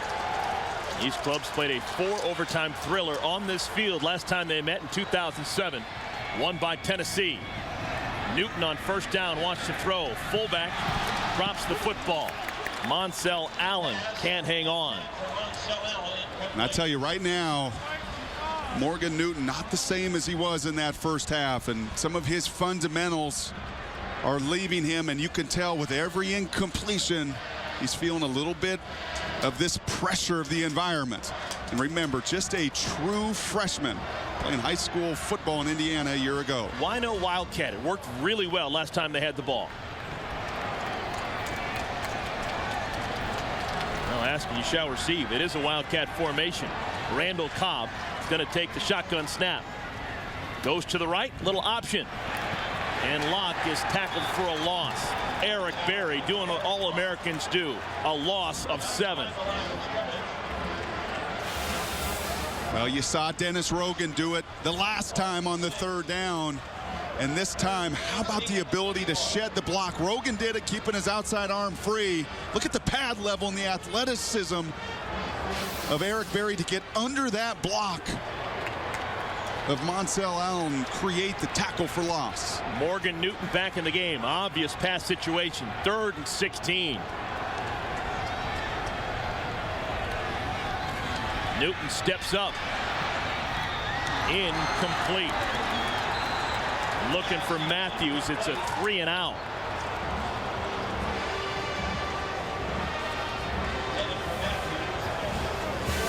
And you could just see him thinking, can't you? Going through those decisions, you can almost feel it up here as the analyst as he's thinking through what to do rather than reacting. Here, step up, there's green grass, just go. Just make a decision and go. Instead, he's thinking through that throw, and anytime you do that, just like when you sit over that putt and you think about it, more often than not, you short arm it. Eric Berry did get a hand on that pass, too, so Berry bit of everywhere during that 3-play sequence. Lonis Siebert, 48-yarder. And he's short.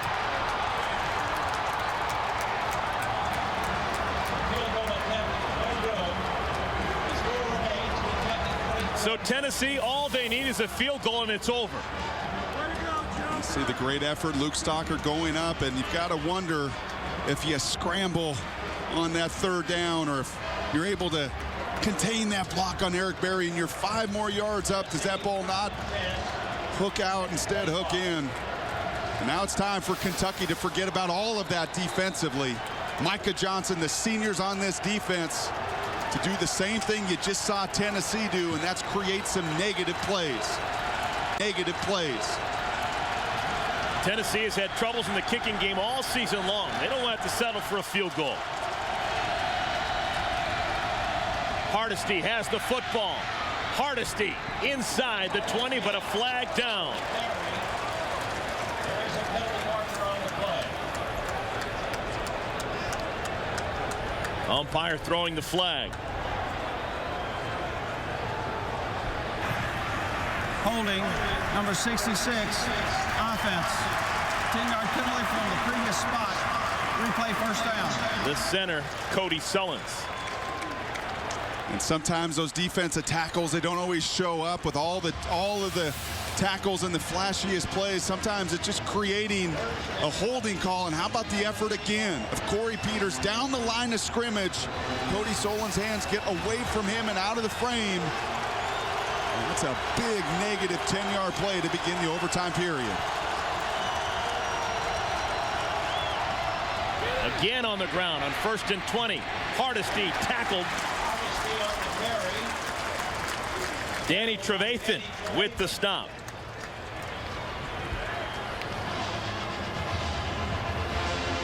Gain of just 1, 2nd and 19. Lane Kiffin, really his only option is Devin Mathis, who's attempted just 2 field goals on the year.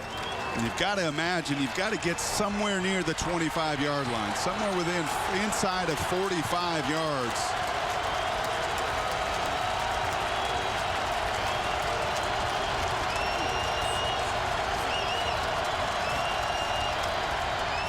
Play action. Caught inside the 20.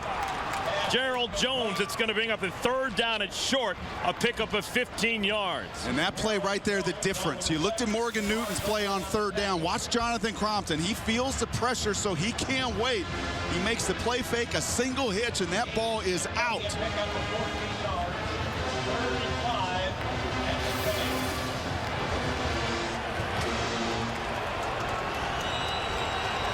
Third down.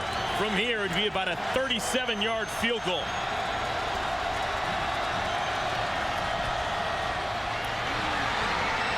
Touchdown! Volunteers! They win! The streak continues!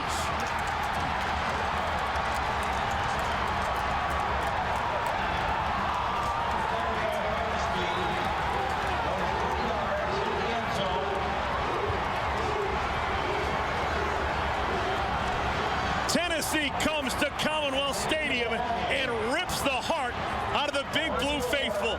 Montario Hardesty, a 20-yarder. And miraculously, the Volunteers win for the 25th straight time against Kentucky. And how about the 39th carry of the game? Anything slow down with Montario Hardesty? Absolutely not. Look at the hole that once again your interior linemen create. 39, 179, 3 touchdowns, a career night, a career day for the 5th-year senior Hardesty. Chris Scott earned his scholarship. The left tackle, a fantastic block. He held up the edge, and Hardesty finishes it off. His 3rd touchdown of the night, and for the 25th consecutive time, Tennessee, they win against Kentucky. 2nd place is all theirs in the SEC East. 39 carries, 179 yards. What a night. What a credit to that offensive line. The former walk-on twin brothers, the Solons brothers, as you said, Chris Scott, the big block to once again cave down that backside. Just too physical for the Volunteers in the end. And it'll bring a tear to your eye if you're a Kentucky Wildcat fan. Once again, here in the Bluegrass State, they're playing Rocky Top. 25 still.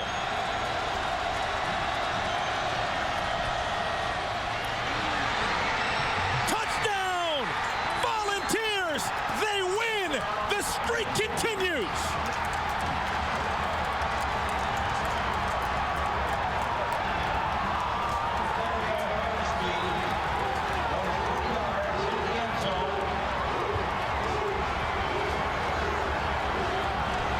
Tennessee comes to Commonwealth Stadium and rips the heart out of the Big Blue faithful. Montario Hardesty, a 20-yarder. And miraculously, the Volunteers win for the 25th straight time against Kentucky. And how about the 39th carry of the game? Anything slow down with Montario Hardesty? Absolutely not. Look at the hole that once again your interior linemen create. 39, 179, 3 touchdowns, a career night, a career day for the fifth-year senior Hardesty. Chris Scott earned his scholarship. The left tackle, a fantastic block. He held up the edge, and Hardesty finishes it off. His third touchdown of the night, and for the 25th consecutive time, Tennessee, they win against Kentucky. Second place is all theirs in the SEC East. 39 carries, 179 yards. What a night. What a credit to that offensive line. The former walk-on twin brothers, the Solons brothers, as you said, Chris Scott, the big block to once again cave down that backside. Just too physical for the Volunteers in the end. And it'll bring a tear to your eye if you're a Kentucky Wildcat fan. Once again, here in the Bluegrass State, they're playing Rocky Top. 25 straight for the Volunteers. Final score in overtime, Tennessee 30, Kentucky 24. Sure hope you enjoyed it as much as we did. For my partner, Brock Heward, and our entire ESPN crew, I'm Eric Collins saying goodbye from Lexington. Now, let's send you to the SportsCenter U studio.